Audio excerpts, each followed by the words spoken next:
Yes, I am connected with you. मैं आपके साथ फिर से जुड़ गया हूँ। कक्षा 11 जीव विज्ञान और अध्याय 4 आप डिस्कस करेंगे प्राणी जगत। तो सबसे पहले एक मिनट चेक कर लेते हैं वॉइस वॉइस क्लियर है। ठीक, ओके। तो प्राण जगत में हम लोगों ने वर्टिब्रेटा जो था उसका डिस्कस कर रहे थे, और आज हम पढ़ेंगे क्लास एम्फीबिया की तरफ डिस्कस करेंगे।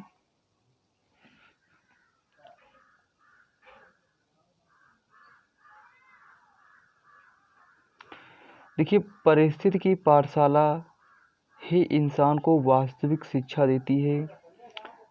सिचुएशन डिपेंड करती है कि आप किस प्रकार उसको हैंडल करते हैं और उससे बाहर निकलने का प्रयास करते हैं। एक्चुअली वही आपकी जो है आपके जीवन की गाइडेंस बनती है।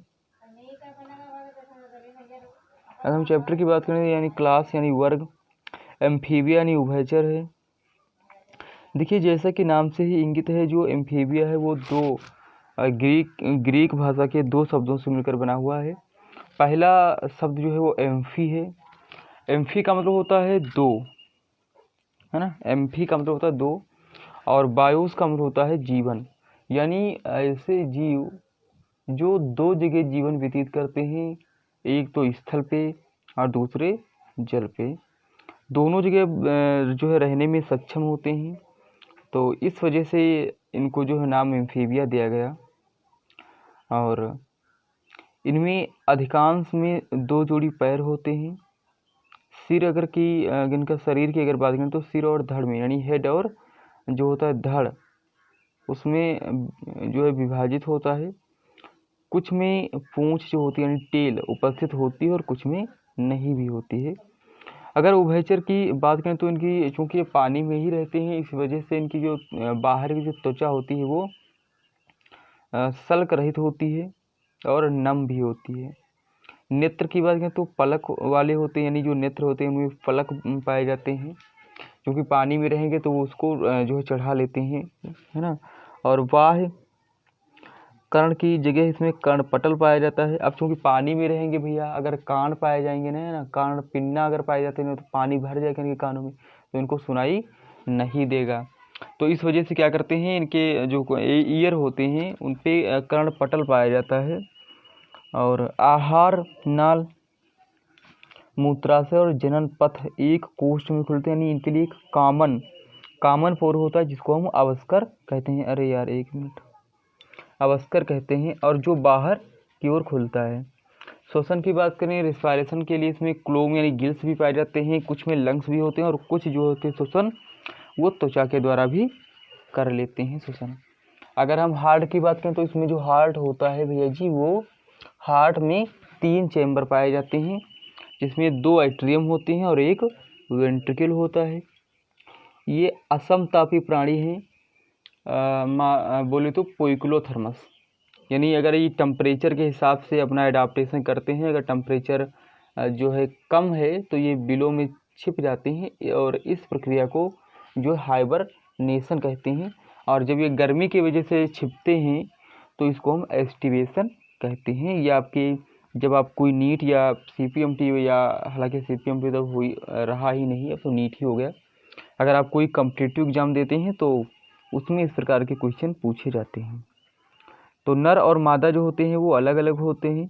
और अगर निषेचन की बात करें तो वाय होता है, यानी जो मेल होता है वो अपने स्पर्म पानी में छोड़ता है, और फीमेल जो होती है अपने ओवम जो है वो पानी में छोड़ती है। और इस प्रकार से क्या होता है, इनमें निषेचन होता है। ये अंडोत्सर्जन करते हैं, यानी सारे के सारे जो प्राणी होते हैं वो ओविपेरस होते हैं, बोले तो अंडे देते हैं। और विकास की अगर बात करें तो परिवर्धन यानी जो डेवलपमेंट होता है वो प्रत्यक्ष होता है, यानी लार्वा के द्वारा जो है इसमें डेवलपमेंट यानी विकास होता है। अगर उदाहरण की बात करें तो उदाहरण के तौर पर ब्यूफो, जिसको टोड बोलते हैं, राना टिग्रीना मेढक, आप लोग कॉमनली एग्जाम्पल इसका देखा भी होगा बरसात के मौसम में। और हाइला एक्चुअली होता मेढक की तरह, पर इसमें एक खासियत ये होती है, ये एक्चुअली हाइला जो होता है पेड़ों पे पाया जाता है। और अगला है आपका सेलेमेंड्रो जो है ये सैलामेंडर यानी एक प्रकार से ये क्या बोलते हैं इसको, अरे वो क्या होता है यार, टर्टाइल, टर्टाइल नहीं, अरे याद नहीं आ रहा वो दिमाग में, नकवा क्या बोलते हैं, नकवे की तरह इसका मतलब जो शरीर होता है मतलब छोटा सैलामेंडर, जो छोटा है उसका होता है। और इक्थियोफिस ये एक पाद रहित उभयचर होता है, इसमें फूट नहीं पाए जाते हैं। अब एग्जाम्पल के तौर पे हम बीफो और ये सैलामेंडर को लिए हैं। यहाँ पे ये आपको बीफो नज़र आ रहा होगा, ठीक, ये बीफो है। और राना टिग्रीना बरसात के मौसम में आपको देखने को मिल ही जाते होंगे। और ये आपका सैलामेंडर है, ये एक्चुअली छोटी छिपकली की तरह एकदम जो है दिखता है, बट एक्चुअली छिपकली नहीं होती, दिस सैलामेंडर होता है, एम्फीबिया होता है। स्थल और जल यानी दोनों में, दोनों प्रकार से जो है ये जीवन व्यतीत कर सकता है। देखिए अगला हमारा जो क्लास है वो है सरीसृप यानी रेप्टिलिया। देखिए जो रेप्टिलिया जो शब्द है वो रेप्टम से बना है, और रेप्टम शब्द का मतलब होता है सरकना यानी क्रिम्बल करना यानी रेंगना। तो सरीसृप नाम प्राणियों के रेंगने या सरकने के द्वारा गमन के कारण लिया गया है, लैटिन भाषा का शब्द है। और ये सब अधिकांशतः स्थलीय प्राणी होते हैं, यानी जितने सी सरीसृप होते हैं ये स्थल पे ही आपके निवास करते हैं। और इनका जो शरीर की बात करें तो शरीर ड्राई होता है, और इनमें जो होती है सल्कें यानी स्केल पाए जाते हैं, और स्केल से जो है त्वचा ढकी रहती है। इसमें क्रिएटिन युक्त बाह्य कंकाल पाया जाता है, जो क्रिएटिन होता है वो एक्चुअली बाह्य कंकाल होता है क्रिएटिन का बना हुआ। और सल्क या प्रसल्क इसमें जो है पाए जाते हैं, यानी त्वचा पे जो होते हैं स्केल्स पाए जाते हैं। और इनमें जो बाह्य कर्ण छिद्र होते हैं वो नहीं पाए जाते हैं। कर्ण पटल बाह्य कान का प्रतिनिधित्व करता है, 2 जोड़ी इसमें पाद होते हैं, चलने में सहायता करते हैं। और हृदय की अगर बात करें तो हृदय सामान्यतः जो होता है वो 3 प्रकोष्ठ का होता है। 3 प्रकोष्ठ का मतलब 2 एट्रियम होते हैं और 1 वेंट्रिकल होता है, बिल्कुल एम्फीबिया की तरह ही। लेकिन मगरमच्छ की एक ऐसा एग्जाम्पल है जिसमें जो हार्ट होता है उसमें 4 चैम्बर पाए जाते हैं। 3 प्रकोष्ठी जनरली इनका जो है 3 चैम्बर का हार्ट होता है। लेकिन अगर मगरमच्छ की बात करें, ये एग्जाम्पल है और कई बार ये जो है नीट और आपके CPMT एग्जाम में पूछा गया था कि जो मगरमच्छ है क्रोकोडाइल है ना, तो उसमें जो हार्ट होता है वो 4 चैम्बर का बना होता है, इसमें 2 एट्रियम होते हैं और 2 वेंट्रिकल होते हैं। सरीसृप जो होते हैं यानी रेप्टिलिया जो होते हैं ये भी पोइक्लोथर्मस होते हैं। और सर्प और छिपकली अपनी सल्क को त्वची केंचुल के रूप में छोड़ते रहते हैं, जिसको हम मोल्टिंग कहते हैं। जब सांप अपनी केंचुल यानी उसका जो बाह्य कंकाल होता है वो उसको छोड़ता है समय समय पर, तो इस प्रक्रिया को हम मोल्टिंग कहते हैं।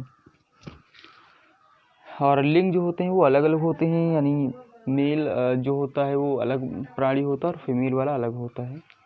निषेचन की बात करें तो निषेचन जो होता है वो आंतरिक होता है, और ये सारे के सारे अंडज होते हैं, यानी सभी में जो है अंडे बनते हैं। और डेवलपमेंट की बात करें तो डेवलपमेंट जो होता है ना इनमें प्रत्यक्ष होता है, यानी इसमें भी लार्वा अवस्था पाई जाती है। और रेप्टिलिया की अगर हम बात करें तो इसके जो कॉमन एग्जाम्पल हैं वो आपके क्लोन, टर्टल जिसको बोलते हैं, और कैमिलियन जो वृक्षों पे जो छिपकली होती है कैमिलियन उसको कहते हैं। और बगीचे की छिपकली केलोटस होती है। एलिगेटर इसका कॉमनली हम क्रोकोडाइल्स यानी घड़ियाल इसको बोलते हैं क्रोकोडाइलस। हेमीडेक्टाइलस जो घरेलू छिपकली होती है। जहरीले सर्प नाजा कोबरा। इसमें लगभग आपके जो रेप्टिलिया होता है इस रेप्टिलिया में आपके एक आता है सरीसृप यानी सर्पेंटिनो, ये क्लास इसमें आती है रेप्टिलिया में सर्पेंटिनो में, सर्पेंटिनो। तो सर्पेंटिनो में सारे के सारे क्या आते हैं, सांप आते हैं। और यहाँ पे आपके जो एग्जाम्पल लिए गए हैं, ये आपका जो पहला वाला है ये आपकी वृक्ष वाली छिपकली है ना। दूसरा आपका घड़ियाल है क्रोकोडाइलस है। और तीसरा आपका कछुआ यानी किलोन है, टर्टल इसको बोलते हैं। और पांचवा आपका नाजा है ना कोबरा। ठीक, अब बात करते हैं वर्ग एवी यानी क्लास। एवीज का मतलब होता है पक्षी वर्ग, यानी सब पक्षियों की बात करेंगे।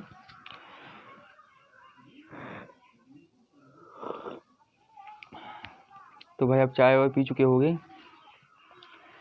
है ना? चाय वाय पीते रहिए आराम से। ठीक है, देखिए एवीज की बात करते हैं तो एवीज का जो मुख्य लक्षण होता है वो शरीर के ऊपर यानी फिन पाए जाते हैं, और ये जो पख होते हैं, जो फिन्स होते हैं, फीदर इसको भी बोलते हैं एक्चुअली, ये उड़ने में यानी फ्लाइंग में जो है सहायता करते हैं, और कुछ में नहीं होते हैं। केवल एक एग्जाम्पल की बात में तो जो ऑस्ट्रिच होता है उसमें मतलब पख तो होते हैं लेकिन वो उड़ नहीं पाता एक्चुअली है। इनमें चोंच पाई जाती है, और अग्रपाद जो होता है, इनमें जो अग्रपाद होता है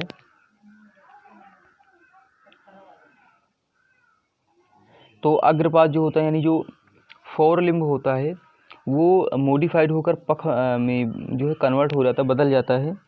और जो हिंड लिम्ब होते हैं यानी पक्षपाद होता है वो सामान्यतः सल्क होते हैं, जो रूपांतरित होकर चलने, तैरने और पेड़ों की शाखाओं को पकड़ने में सहायता करते हैं। अगर स्किन की बात करें तो त्वचा जो होती है इनकी शुष्क होती है, और पूँछ में यानी कि जो पूँछ में होती हैं वो तेल ग्रंथियाँ पाई जाती हैं, और तेल में जो ग्रंथि पाई जाती है उसको हम लोग बोलते हैं ग्रीन ग्लैंड। ये भी एग्जाम्पल पूछा गया है आपके नीट वगैरह एग्जाम में पूछा जाता है। जो अभी एक केबीएस का एग्जाम हुआ था उसमें भी ये प्रश्न पूछा गया था, जो पक्षी होते हैं उनकी पूँछ में कौन सी तेली ग्रंथि पाई जाती है, तो एक्चुअली वो ग्रीन ग्लैंड होती है। और इस ग्रीन ग्लैंड से पक्षी करते क्या है, जैसे जो पक्षी एक्चुअली होता ये है, जब भी पक्षी पेड़ की डाली पर बैठते हैं तो इस ग्रीन ग्लैंड से जो है वो अपने हेयर सही करते हैं, अपनी चोंच को भी साफ करते हैं इसी ग्रीन ग्लैंड की जो है द्वारा। तो एग्जाम्पल याद कर लीजिएगा, ग्रीन ग्लैंड एक्चुअली होती है, इनमें सहायता करते हैं। त्वचा शुष्क होती है, पूँछ में तेली ग्रंथि होती है, कोई और त्वचा ग्रंथि इनमें नहीं पाई जाती है, केवल एक ही ग्रंथि होती है, दैट इज ग्रीन ग्लैंड। अंतः कंकाल की लंबी अस्थियां खोखली होती हैं। जो इंडोस्केलेटन की बात करें तो उसकी जो बोन होती है वो खोखली होती हैं। तो भैया खोखली क्यों होती हैं? अगर ये हड्डियाँ अगर ठोस होंगी ना तो इनका शरीर जो है काफ़ी वेट वाला हो जाएगा, है ना? शरीर जो होगा इनका वेटी हो जाएगा, और शरीर जब वेटी हो जाएगा तो इनको उड़ने में काफ़ी जो है बल की आवश्यकता पड़ेगी, है ना? इस वजह से इनकी हड्डियाँ हाइलो होती हैं यानी खोखली होती हैं, तो शरीर कम भार युक्त होगा। जो शरीर कम भार युक्त होगा तो ये उड़ने में जो है सहायता करेंगे। और इसमें जो एयर ब्लैडर, इनका जो शरीर होता है वायुकोश युक्त होता है, यानी एयर ब्लैडर युक्त होती कौन? हड्डियाँ। हड्डियों में जगह जगह पे एयर ब्लैडर यानी स्पेस पाए जाते हैं, ताकि हड्डियों का कोई ज़्यादा एक्चुअली भार ना हो। और अगर इनके पाचन की बात करें तो पाचन पथ में सहायक संरचना क्रॉप होती है और गिजाड़ होती है। इनके पाचन पथ में जो सहायक संरचना होती है वो क्रॉप होती है, और गिजाड़ होती है जिसको हम सेसनी कहते हैं, एक्चुअली गिजाड़ होती है। और हृदय जो होते हैं, हृदय में इसमें 4 चैम्बर होते हैं, 4 चैम्बर का इनका हृदय जो है वो बना हुआ होता है। 2 एट्रियम होते हैं और 2 जो है वेंट्रिकल होते हैं। ये जो होते हैं होम्योथर्मस होते हैं, यानी समतापी होते हैं कि शरीर का जो तापमान होता है वो एक्चुअली फिक्स होता है, अर्थात इनके शरीर का ताप नियत होता है। ठीक है, वही आगे लिखा हुआ है। अगर हम रेस्पिरेशन की बात करें तो वो लंग्स के द्वारा होता है, और वायु कोश यानी जो एयर ब्लैडर होते हैं वो लंग्स से जुड़कर सहायक श्वसन अंग का निर्माण भी करते हैं। चाय वाय भी पी लीजिए आप भी।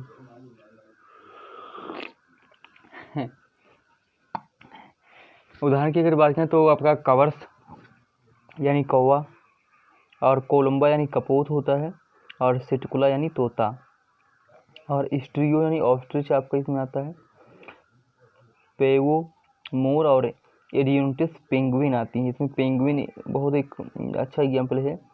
एटिनोडाइटीज यानी पेंगुइन होती है, और सीडोगाइपस यानी गिद्ध, वल्चर भी इसमें एक्चुअली आते हैं। कुछ एग्जाम्पल हमने लिए हैं आपका, ये इसमें पहला गिद्ध है, दूसरा ऑस्ट्रिच है, तीसरा आपका पैरट है, और चौथा आपका क्या है? मोर है। तो ये आपके कुछ एग्जाम्पल थे किसके? एवीज के।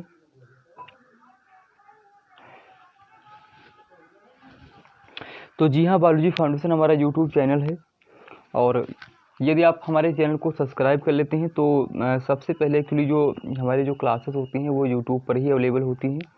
और उसके बाद हमारे जो टेलीग्राम चैनल है वहाँ पे भी आपको क्लासेस मिल जाती हैं।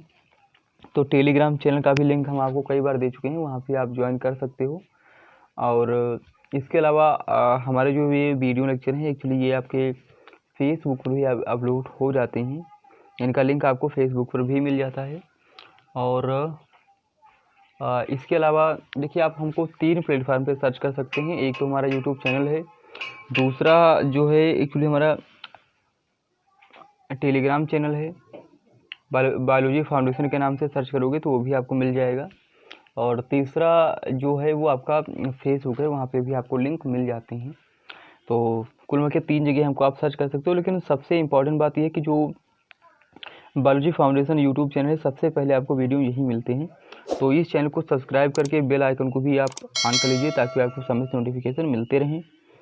और इतना ही करने के बाद में सिर्फ एक काम आपको और कर देना है, लाइक और शेयर करना है। तो ठीक है, आई होप आप ऐसा करोगे। और इसी के साथ हम वीडियो लेक्चर को ख़त्म करते हैं। तो मिलते हैं अगले वीडियो लेक्चर में। Till then thank you, love you all.